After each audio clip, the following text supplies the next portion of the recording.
All right, everybody, we're back. Okay, shall we resume? Yeah. Okay, so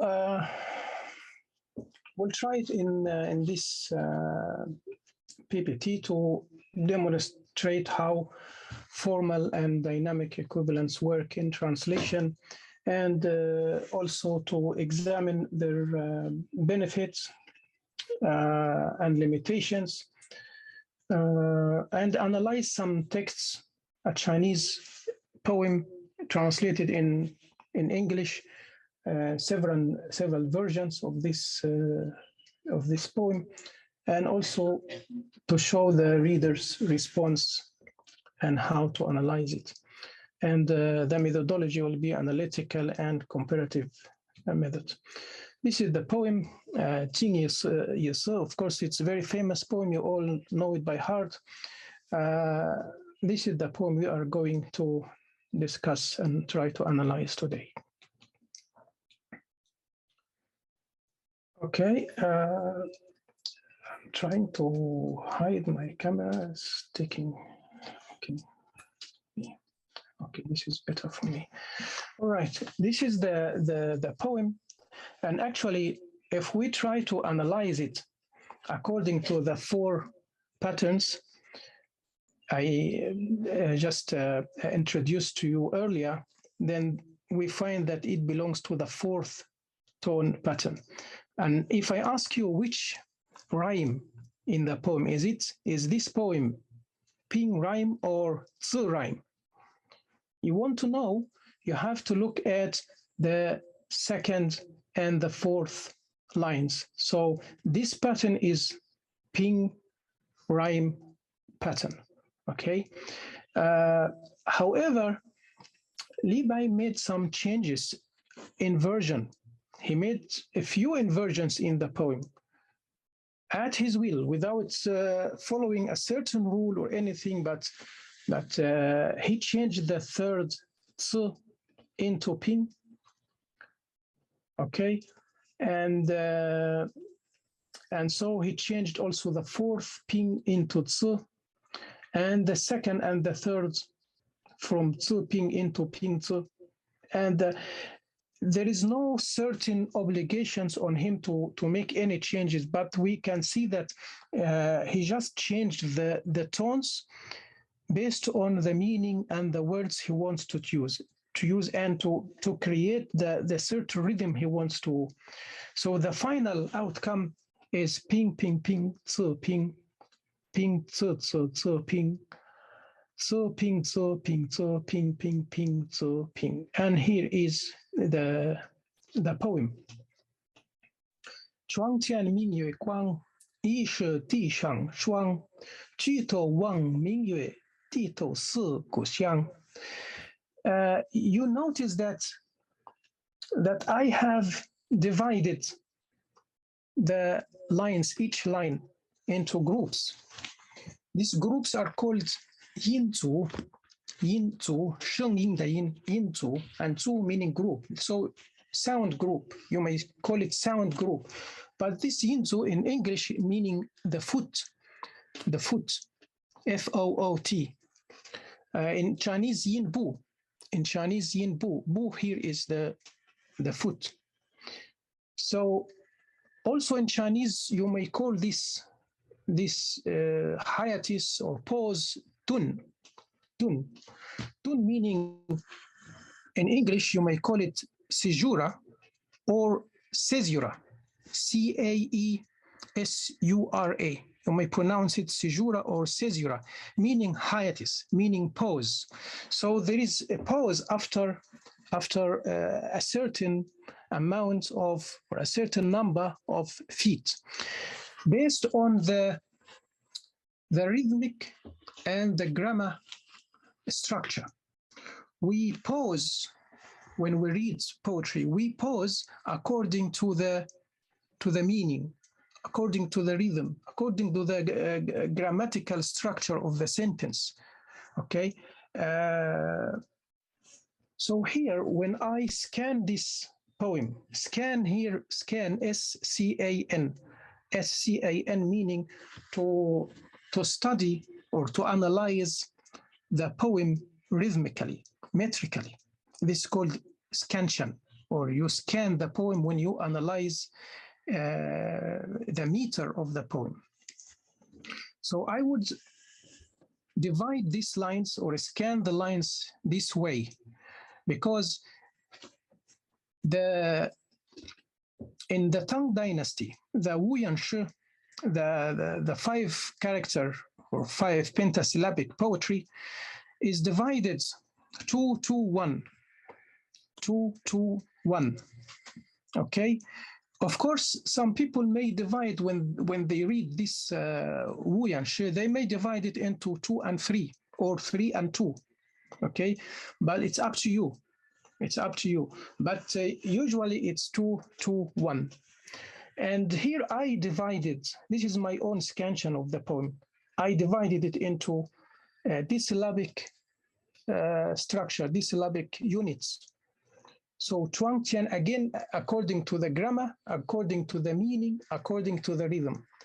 So Chuangtian, I would put it as 1 Yinbu, this 1 Yinbu, Ming Yue, and then Guang. You may put, somebody may say, oh, I want to Ming Yue Guang together. So it's 2 and 3. Okay, it's up to you. Then Yi Shi, Di Shang, Shuang, the same rule. You may say Di Shang Shuang, you want to put them together, or you want to divide them. I prefer to divide them here. Ji Tou Wang Ming Yue, Di Tou Si Gu Xiang. We find, or we notice here, there is also a change if we read it this way. I mean, if we scan the poem this way, divide it this way, we notice that 2-2-1, and then 2-2-1, and then 2-1-2, 2-1-2. Is there any meaning for this change in the rhythm? Could there be any meaning? Maybe there is meaning, maybe there is not meaning, but for me, I would try to give it a meaning, because for a poet like Li Bai, these things should not be just read lightly or taken lightly. We as critics, we have to find meaning behind it. So I think the one here and the si, usually in prosody is the study of meter. Prosody, Prosody, is the study of meter. In the study of meter, when the foot is disyllabic, meaning has 2 syllables, that means this is the natural rhythm. The natural rhythm. Like in English, for example, iambic. Iambic is 2 syllables. Tatam. So it goes tatam, tatam, tatam. And it's known that iambic is the rhythm of the natural speech in English. And it was so also in the ancient Greek poetry. When it's 3 units, when the foot has 3 syllables, that means there is speed. There's speed. You speed up things. Like in English, it's called the foot called anapist and dactyl, like ta-ta-tum. This is in English, ta-ta-tum. This is called anapist. Or start with stressed, then followed by unstressed, that's dactyl, like tam-ta-ta, tam-ta-ta. If you follow this rhythm, you will notice, even if you haven't studied English prosody and meter, you will notice that there is a difference between ta-tum, ta-tum, ta-tum, ta-tum, which is the natural rhythm of speech, and ta-ta-tum, ta-ta-tum, ta-ta-tum. This is much faster, or tum-ta-ta, tum-ta-ta. This is when the foot has 3 syllables. If the foot has 1 syllable, then there is tension. Tension. you don't feel comfortable. There is the air is electrified. There is tension in the. You don't know whether you should read it naturally or you speed it up. There is tension here, and here I see that wang and si. There is tension in the rhythm. Why there is tension? Because he is longing to go back to his family and to go back to his hometown, and he himself, his feelings is in turmoil. He's not in his natural state. In the first and the second line, he was in his natural state. He just looked at the floor and he saw the frost, and he thought it seems like frost, but actually it's the moonlight. Everything is just in the natural. He's a natural being, natural condition. But once he remembered his family and he starts to long for their family, for his family to go back, then there is tension here. That's why we can see and can feel the rhythm has changed from chuang tian ming yue guang, yi she di shang shuang, ji tou, then wang, ji tou wang ming yue, ji tou si gu xiang. Wang and si, they stand alone as verbs. They stand alone. They are different. The rhythm is different from the first and the second line. Let's have some different versions of how different translators translated this poem, because this poem translated maybe hundreds of times, right? And everyone used his own technique and his own way of translating it. Some of them tried to use the dynamic equivalence, some tried to use formal, and some tried to use both formal and dynamic. Okay, like this poem here by Obata, Shigeyoshi Obata. He was almost the first to translate it in 1923. He translated a lot of Chinese poetry, especially poetry by Li Bai. So we can see that there's something different here. Is kan. There is two versions of the poem. Chuang Tian Ming Yue Guang. Another version is Kan Yue Guang. And here Ji To Wang Shan Yue, not Ji To Wang Ming Yue. Okay, so this is in the book he translated. This is the poem he translated. So if we try to analyze, his translation and try to see if it's formal or dynamic,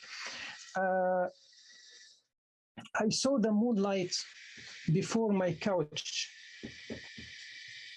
So here that is the translation of kan, and wondered if it were not the frost on the ground. I raised my head and looked out on the mountain moon, Shan Yue. I bowed my head and thought of my far off home. So of course the Chinese poem, it has this parallel, Ji Tou and Ti Tou, in meanings, of course, Ji and Ti. This is antithesis, the opposite meanings, but the lines, they have parallelism. Ji Tou and Ti Tou, this is parallelism. So in English also, Obata tried to keep this parallelism. I raised my head, I bowed my head. This parallelism, he tried to keep it.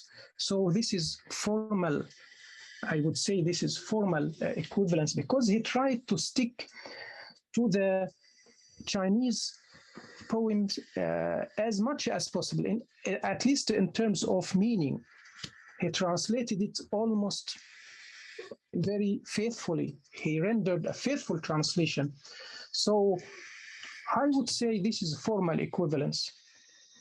You may say, no, I find it it's dynamic equivalency. It's up to you, but you need to explain why you think so, right? And here, the antithesis, as I said, between raise and bow, and also there is parallelism. There is another translation by Sunyi in 1982. And here we come back to Mingyue Guang and Wang Mingyue, the poem that we all know by this version. Let's see how he translated it, and let's try to appreciate the English translation and try to find some literary and aesthetic devices in the translation. The moonlight lies bright before my couch. The moonlight lies bright before my couch. How to call this repetition of L? Can you see there is repetition of L, bright before, and B, bright before. This repetition of the first letter, when it's the first letter of the word repeated, this is called alliteration. This is called alliteration, okay? So I raise my head and gaze. Look at raise and gaze. This is a rhyme, but this is not end rhyme. So we can see that he did not depend, because of course, in Chinese, the rhyme is guang shuang xiang, guang shuang xiang. So it's A, B, A. This is the rhyme scheme of the Chinese poem. It's very difficult to keep this rhyme scheme in English. It's not easy, of course. It's not easy to follow the rhyme scheme of the original poem. So you have to make it up by trying to put within the lines some other sounds to make up for the lost end rhyme. So here, this is what Sunyi did. He actually used what we call internal rhyme or middle rhyme. This raise, gaze, this is rhyme. Raise, gaze, okay? And he used alliteration in bright before. Alliteration was the main rhyme in the Old English poetry. Before Chaucer introduced, and it was influenced by Latin and French poetry, and then introduced the end rhyme into the English poetry. But the ancient English, the old poetry, old English poetry was mainly alliteration. There was no end rhyme. So here he's using them. So this is very, very good. You can see line, bright before. I hang my head. Syed, Dr. Buda, can you share the PPT? Sorry? I think you didn't share the PPT. How come it's in green? Is it? It's in green. Can you all see? Yes, a student left a message in the chat. Jojo, you can't see it? Oh, yeah, I can see no. Thank you very much. Because there's okay. no slide, not more. Yeah. Thank you. Oh, okay. Thank you. Is it Sorry. okay now? Yes, it's okay. Yes. Okay. I don't know. Okay, let me show you the few previous ones. This is the poem. Okay. This is the. I would analyze the poem as a fourth tone pattern, right? And this is what the changes he did. But I don't think he followed a certain rule. He just did it according to his own whim, his own poetic whim. And this is the poem. That's really pity. Why didn't you say something earlier? Okay, so this is the poem here. This is how I divided it. This is my own scansion. I would read it this way, or I would analyze the rhythm. I don't have to read it this way, but the analyzing the rhythm, I think I would do it this way. 2 2 1 2 2 1, then 2 1 2 2 1 2. Okay. And then the Obata, this is how he translated it. There is Kan and Shan. This is another version, the second version of the poem. So he translated it literally. We can see that he translated it literally. I saw the moonlight before my couch and wondered if it were not the frost on the ground. Not poetic translation. we can see it, can feel it's more like prose. The only thing that I raised my head, I bowed my, but here he just followed the Chinese structure. He faithfully followed the Chinese structure. That's why I would say this is formal equivalence, because he tried to keep the original text and the original meaning. The source text was his focus. Sunni did something different. Sunni did something different here. As I said, he tried, even though he didn't use end rhyme, but he used other types of musical devices and poetic devices, like light, the repetition of the L, the repetition of the B. This is alliteration. The internal rhyme, raise, gaze, hang my head, I hang my head. The H again, the repetition of hang, head. Again, this is alliteration. All this creates musicality, okay? Thinking of my native land. Couch, ground, moon, land. There is no end rhyme, but he did his best to include some musicality within the lines. Not bad, not bad. So I would say this is a syllabic rhythm. He used syllabic rhythm. Of course, in the English rhythm, there is syllabic rhythm, there is accentual rhythm. Accentual rhythm that you follow the meter, like follow the feet, like iambic or anapistic, or there is accents, falling accents to punctuate the rhythm of the line. And so I would say he also used formal equivalence, because he also rendered a faithful translation. This is a very faithful translation, as faithful as he could do.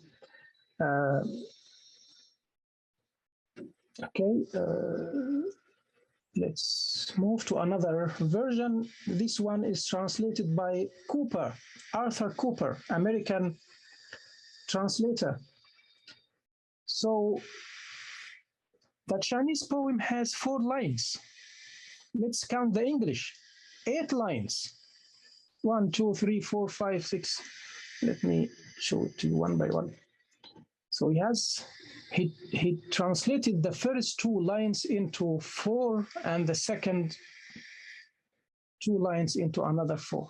He thought that this would be better for his English reader.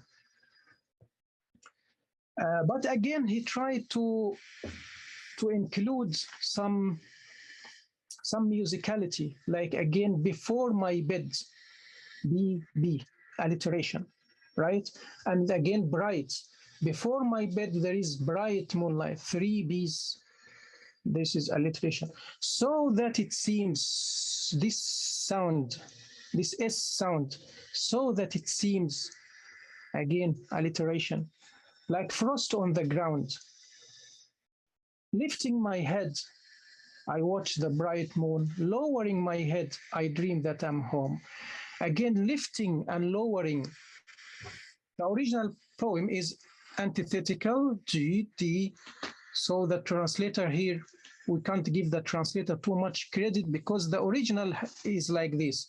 But the credit we can give to the translator is that he used the lift and lower. Lifting, lowering, using L, both of them starts with L, another alliteration. So lifting my head, lowering my head, perfect rhythm in English. And then I watch, I dream, perfect parallelism. So it's matching the rhythm in the Chinese, in the original Chinese text. But that was his choice to divide it into 2 stanzas.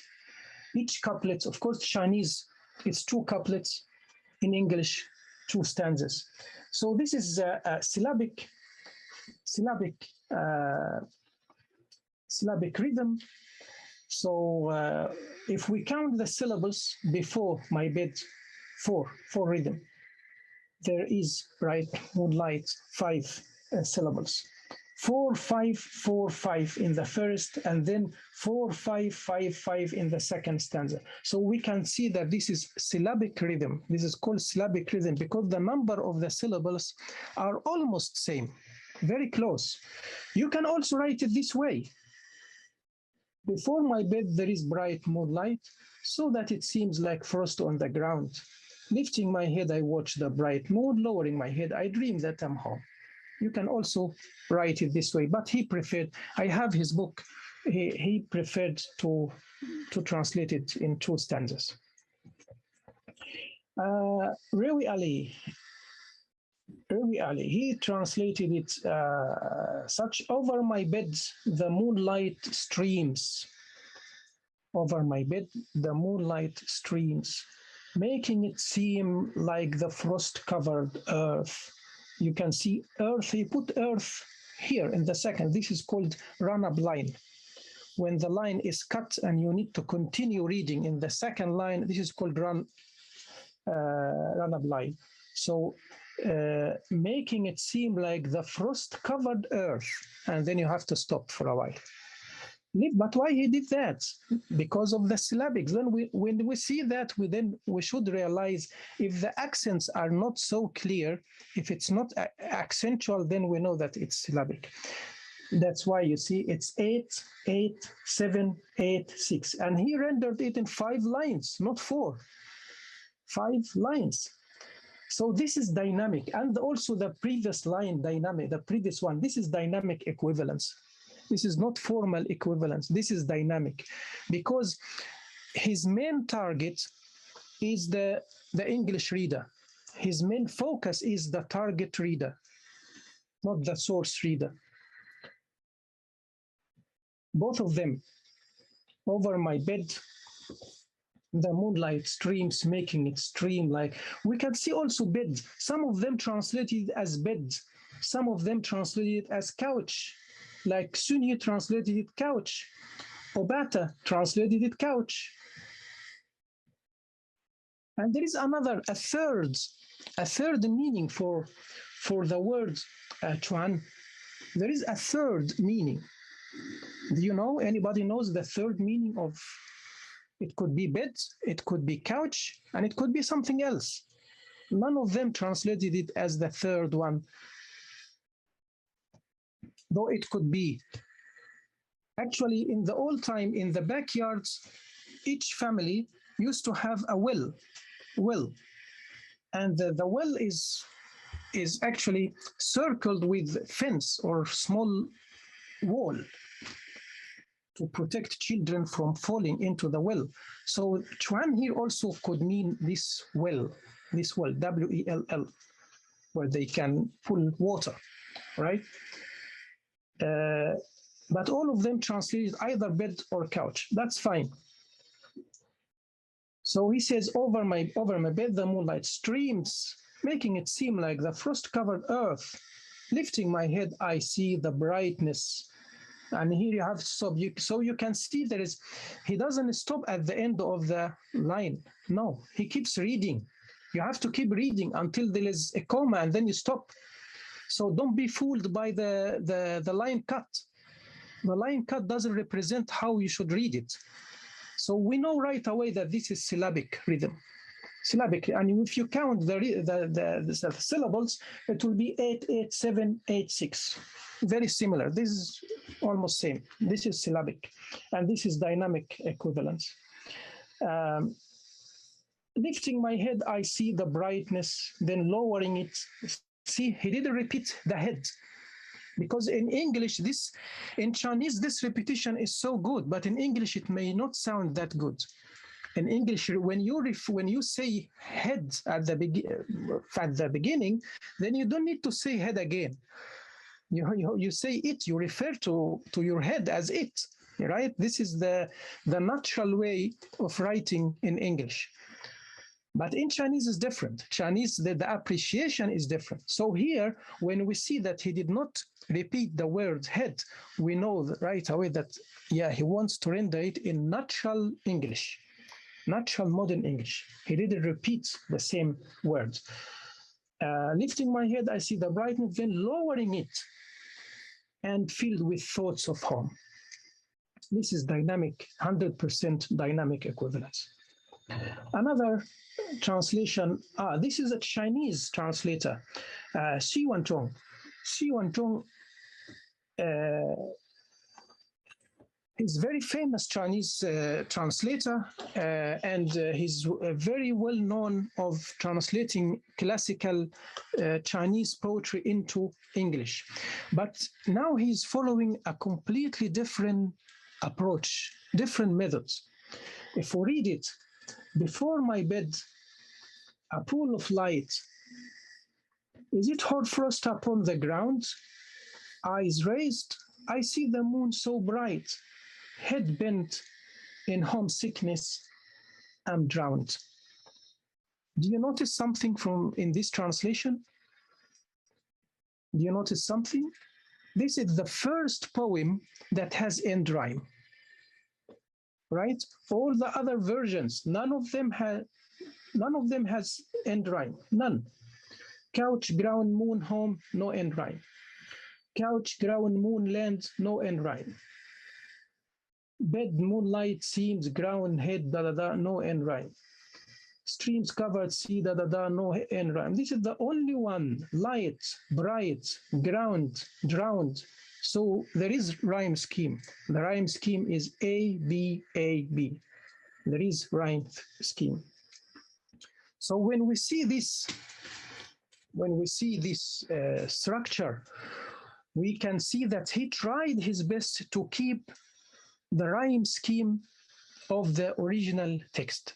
Even the rhyme scheme of the original text is A, B, A, B, A, A, B, A.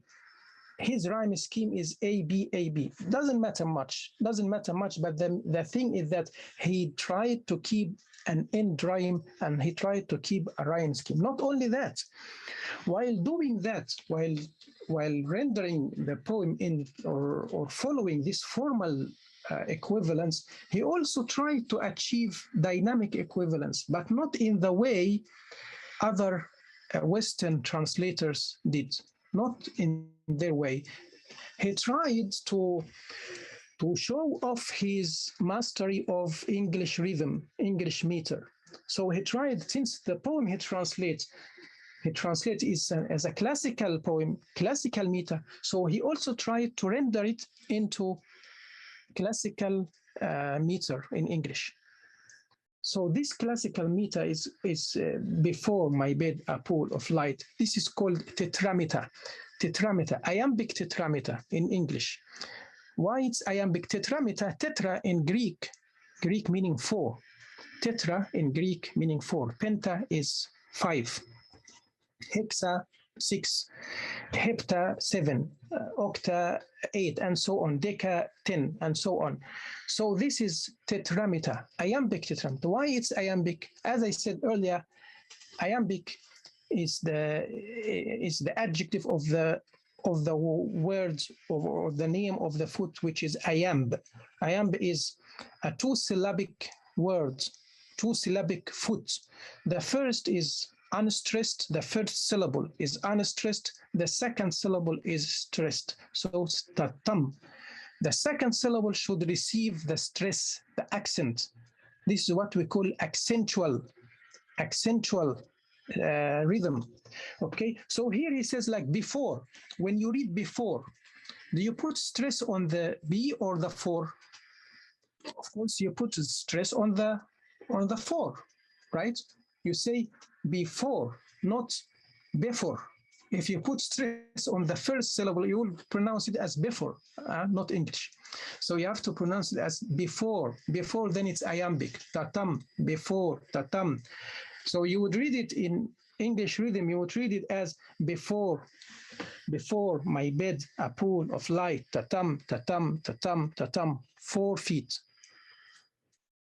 Is it or frost upon the ground? And again, upon, you see, you put the stress on upon, And then the ground, that is unstressed. The ground is much heavier word, longer word, so the stress should be there. Eyes raised, not exactly iambic, but since we follow the iambic rhythm, then we can read it. Eyes raised, this could be spondee actually. Spondee meaning a foot of two syllables, but both of them stressed. So tam, tam, like this. Eyes raised, I see, and then he returns to the iambic. I see the moon so bright, ta-tam, ta-tam, ta-tam. Head bent, this is spondee. Head bent, this is a spondee. Head bent, both of them receive this stress. Tam, tam. Same like the third line. Eyes raised, head bent. In homesickness, I'm drowned. In homesickness, I'm drowned. This is also because you don't say sickness. You don't put stress on ness of sickness. No. But he ends the line with iambic, full iambic. I'm drowned.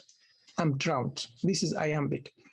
And with the end rhyme, he managed to achieve this rhythmical effect. And again, before bed, the repetition of the B, this is alliteration. Eyes raised, I see the moon so bright. Head bent in homesickness. Head and homesickness also alliteration. So this is I would say this is accentual rhythm. When I analyze this rhythm, I would say this is accentual. Why it's accentual? Because the iambic foot is very clear. It's very clear before my side. The accent is very clear. So this is accentual rhythm.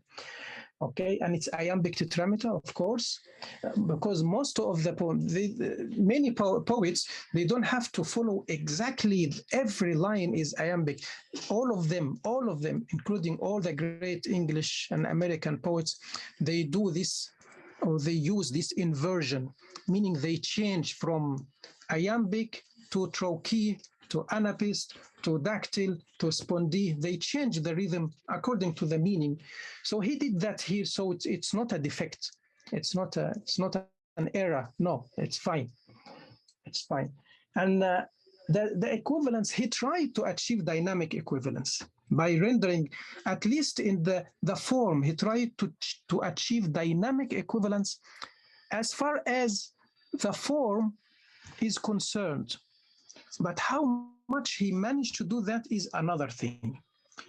I mean, for an English, a native speaker, if a native speaker reads this translation, will he enjoy the translation in the same way of this one done by Rewi Ali or this one by Arthur Cooper, which is a bit loose translation, a bit free translation?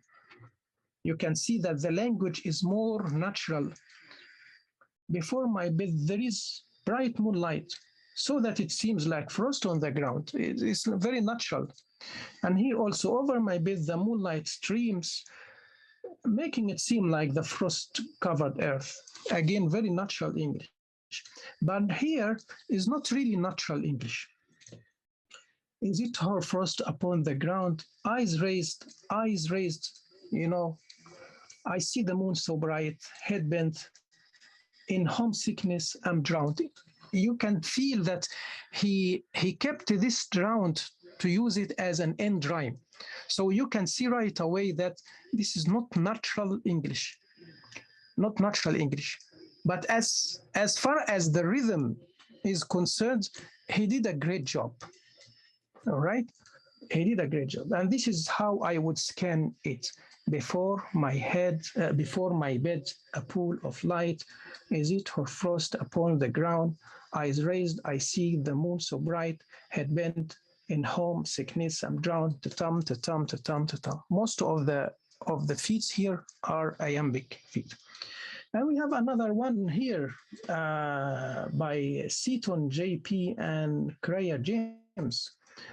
And this one is very free translation. Look at the poem. It's like really free verse, free verse. And he's again using the old version or the second version, Ken and Shen, instead of Ning Yue Guang and Wang Ning Yue, Ken Yue Guang and Wang Shen Yue. So look at these short lines. Moonlight, just one word in one line. Moonlight on my bed, or frost on the earth. Of course, when you read it, you have to connect the lines together. But this is how he would like to put it, to make it look, at least look like a poem. Moonlight by my bed, and by and bed also alliteration, or frost on the earth. I raise my head, it's the moon over the mountain, and lie back thinking of home. This is a bit, he gives himself more of liberty in terms of the form, at least, in terms of form. So this is dynamic. Since he tried, or he preferred to render it in this way, this is dynamic. He thinks that this sounds better in English, sounds more natural in English, will appeal more to the modern English reader. So, and of course, we can see that there is no accentual rhythm, so this is syllabic, and there is no certain form. It's free translation. There is no certain form. There is no need even to count the syllables. We may count the syllables and say this is syllabic, but it's free. It's free form, free verse. Another one by David Hinton in '96, again using the second version, seeing moonlight here at my bed and thinking it's frost on the ground. I look up, gaze at the mountain moon, then back dreaming of my old home. Again, there is no end rhyme. And we can see that there is no much of rhythm within the lines, except maybe mountain moon alliteration. Then, yeah, there is not much to say about the rhythm of the poem, and he tried to stick to the meaning of the. So it's syllabic rhythm. The first line has 8 syllables, then 8, then 9, then 8. It's not accentual, it's syllabic, because you cannot detect real feet there.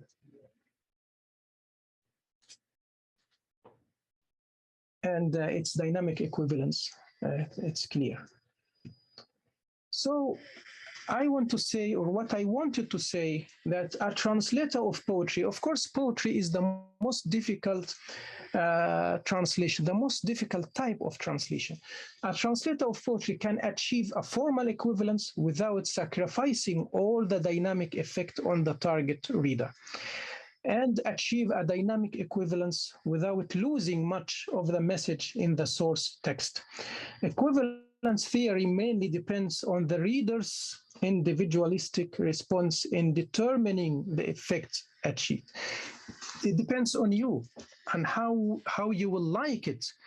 Like the example I gave here, I said this translation by Xi Wanzhong, perfect in terms of rhythm, but in terms of language, is it perfect? Is it natural or not? It depends on the reader. Okay, these are the sources, and actually, if you want to read more about Chinese rhythm and about the ping and zi and the rhyme, and I can suggest to you some of the books that I personally use. This is like dictionary of the rhyme, Chinese rhyme. This is a dictionary of ping and zi. These books are very interesting and very good books that will really inform you a lot about classical Chinese poetry and the rhythm of classical Chinese poetry. And this one also is very interesting, very good one. So that's all for me today. Of course, I couldn't cover everything. It's almost impossible, but I hope it's useful and you have learned something. If you have any questions, I'm here. Yeah, thank you very much, Dr. Guda. That was very good, especially your last slides encouraging us to really find solution and that they are there.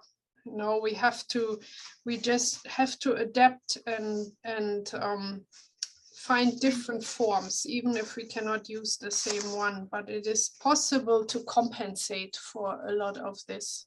Yeah, thank you very much. And does anybody have any questions?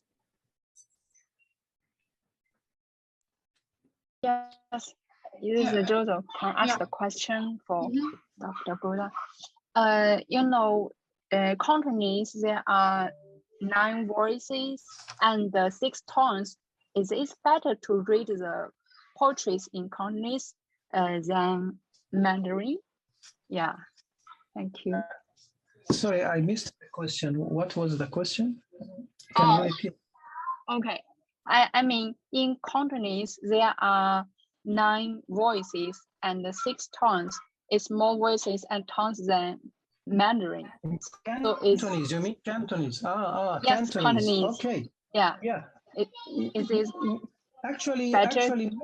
Yeah, you can read it. Are you talking about the recitation? How would you recite the poem?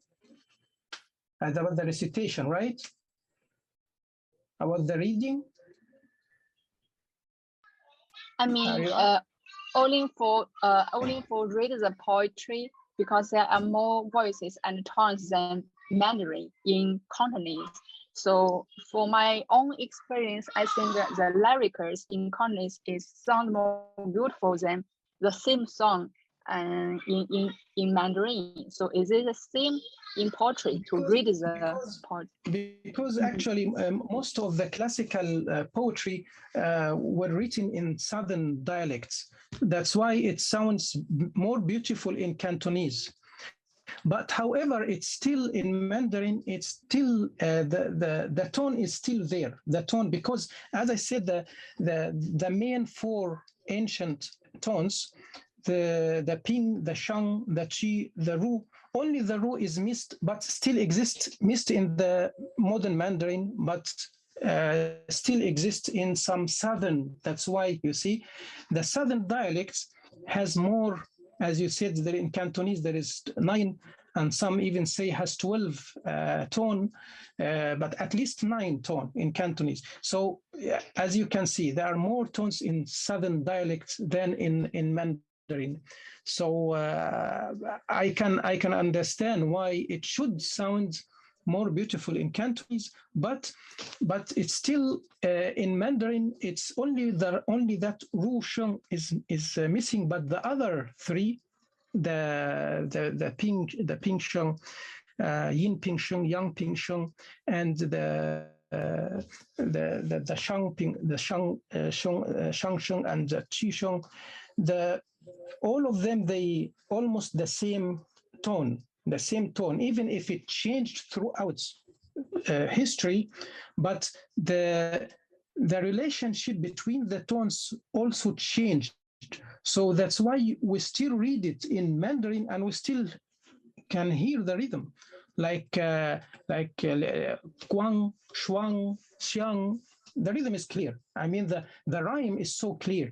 Chuang Qian, Ming Yue Guang, Yi Shi Di Shang Shuang, Ji Tou Wang Ming Yue, Di Tou Si Gu Xiang.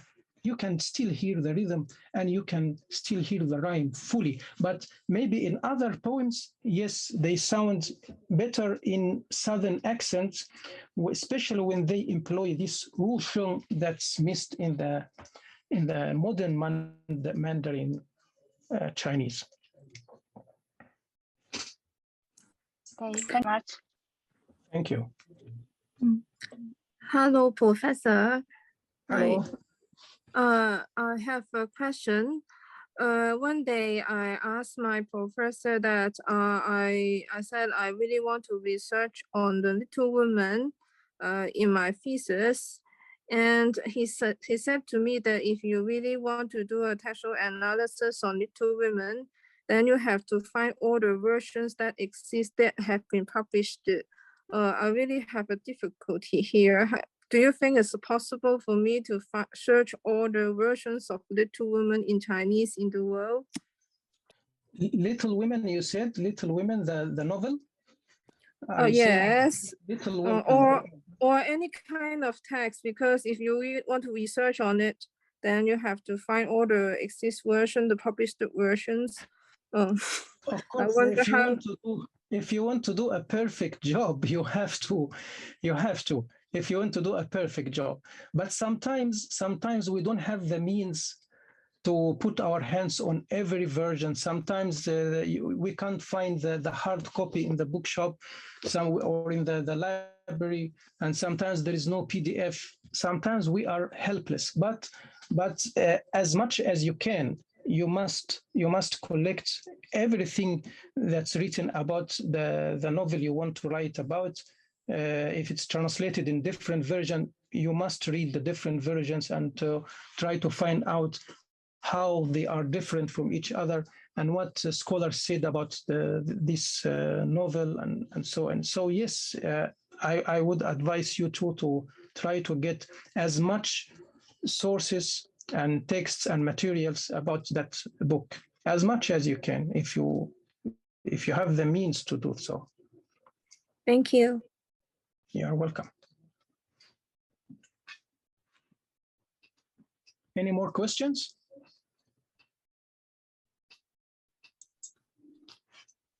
No, if not, then yes, excuse me. Winston, yeah. Yeah. I want to ask, do you think what Xu Yanchong did in his translation was preserving the most important thing? Preserving in terms of Chinese poems. Well, you see, actually, I like his translation, and actually, even though you see modern English reader, they don't care much about this kind of formal and traditional rhythm. They don't care much, because even nowadays, English and American poets, when they write poetry, they don't write this way. When they write poetry, they write like this. They write like this. Just a minute, here. This is how they write modern poetry.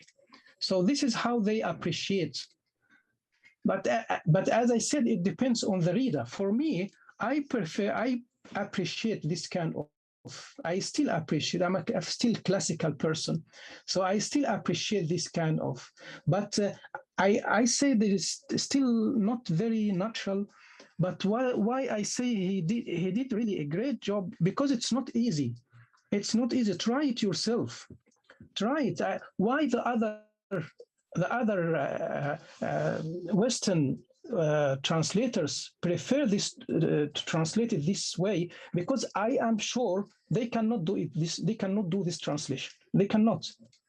They have to be either poets or really studied English prosody so well that they can they can render the same meaning, this meaning, into formal equivalence, into this. So he did his best to keep both the dynamic and formal equivalence.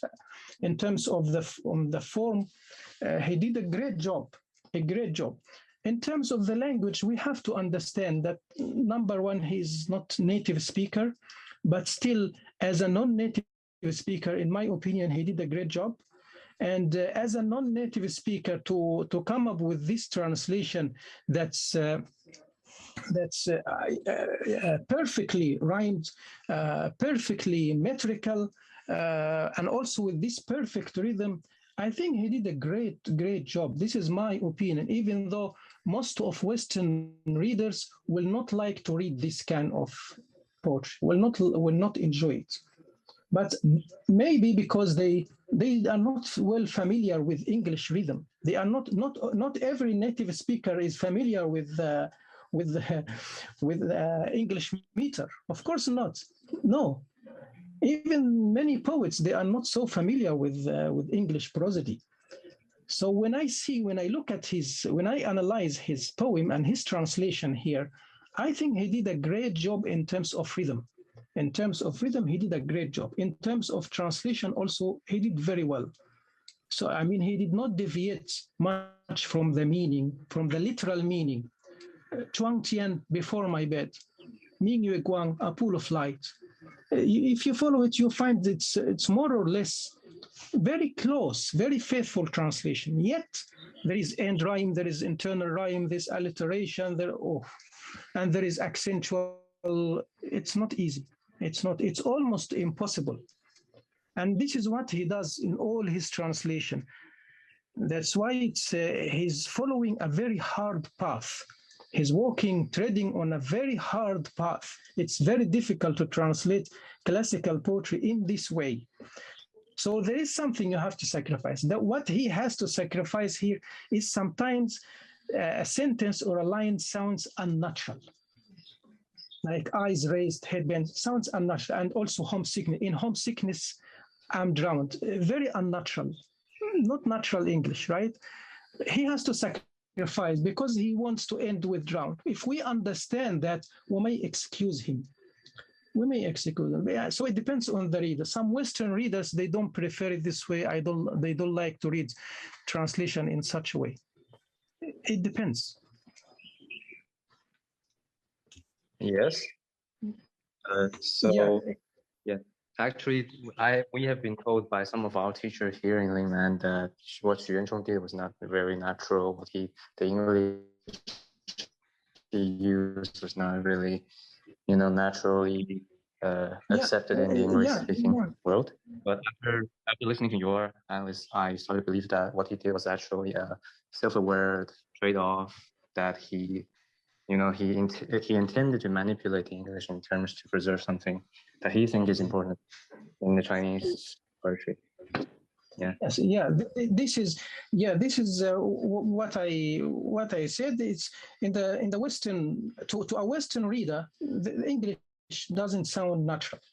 Okay, but ask that Western reader, how much do you know about English prosody? How much do you know about English meter? But it should still sound natural I think, because even if you read classical, let's say English poetry with all the meter and everything and rhyme, it always sounds natural, but he does not sound natural to me either. And I find that difficult to accept in poetry. He doesn't sound natural, but even in English native speakers, when they have to keep the rhythm, they also have to sacrifice this naturalness sometimes. Take, for example, Daffodil by William Wordsworth. Daffodil by William Wordsworth, even William Wordsworth is the one who championed simplicity in language. And he said that poetry should be written in the language spoken by men, meaning the natural language, and he did that in his poetry. But however, still sometimes he has to use some unnatural language, like the Daffodils when he says, "I wandered lonely as a cloud that floats on high, or vales and hills, or vales." So it should be, "I wandered lonely as a cloud that floats on high, over vales and over." He's talking about the clouds. I wandered lonely as a cloud that floats on high over vales and hills. But if he says over, that will break the rhythm. So he has to delete the V and to render it into one syllable only, not two syllables. So it's or. I wandered lonely as a cloud that floats on high or vales and hills. This is unnatural English, but he has to do it. And also when he says in the same poem, 10,000 saw I, when he's talking about the daffodils, he saw so many of daffodils, so beautiful. And he wants to say that so many of them, he said 10,000 saw I. This is unnatural English. Nobody says 10,000 saw I or 10,000 I saw. But that you could consider poetic license, that I understand, and it does feel natural to me. But a line like this, head bent in homesickness, I'm drowned, I don't know. Yeah, I'm not saying it sounds natural. I agree with you that it sounds unnatural. I'm not saying it's natural. Eyes raised, head bent, in homesickness, I'm drowned. All this sounds unnatural. Yes, I agree with all those who say this is unnatural. But what I am saying, he is trying to do the impossible. The impossible. The English poets, they don't translate. They are not restricted by certain meaning. They can say whatever they like. If they don't like it, they can change it. I mean, they let the poetry flow and the meanings flow according to what they want to say. But here, he is restricted by certain words, by certain meanings. He has to express this meaning, and to express it in a certain rhyme, end rhyme, and certain rhythm, certain meter. This is almost impossible. Impossible. To do it in this way, it's not. Yeah, sometimes some parts don't sound natural in English, but I still bearing in mind, and because I understand what he's trying to do, I think he did a great job in terms of rhythm. And he had to sacrifice the language, the naturalness of the language. Yes, sometimes this is understood. But for those English, as I said, those English critics, I am sure they are not well familiar with, because I talked with some, or I listened to some, and I'm 100% sure that they did not study. They cannot write in this way. They cannot translate it this way. If you ask them, just for the sake of fun, translate this poem in metrical rhythm like this one done by Sion Chong, just for the sake of fun, I can bet that they cannot. And it will be very difficult. It will be very, very difficult, and may come up with a version that's not even half good as this one. So the language doesn't sound natural sometimes, but it's for the sake, he preferred to keep the rhythm, the meter, the musicality, and he had to sacrifice this natural language. Okay. So I feel that I myself can't be harsh on him, because I know what he's trying to do, and I know how hard and how difficult it is. Okay, thank you very much. Thank you. I think we need to stop now. We're way over time. Okay. So thanks everybody for being patient, and thanks Dr. Guda for a great talk. Lots of insights and ideas. Thank you. And okay, I will see everybody next week. Thank you very much. Excuse me. Hi. Yeah. Can you I guess share Dr. Guda's email too, because I want to ask him something about further studies. You know, in this field, because I'm really interested in meter and rhythms in poetry translation. So yeah. Yeah, Dr. Guda, do you want to share your email in the chat? Sure. Can you write it in the chat? Thank you. Yeah, sure.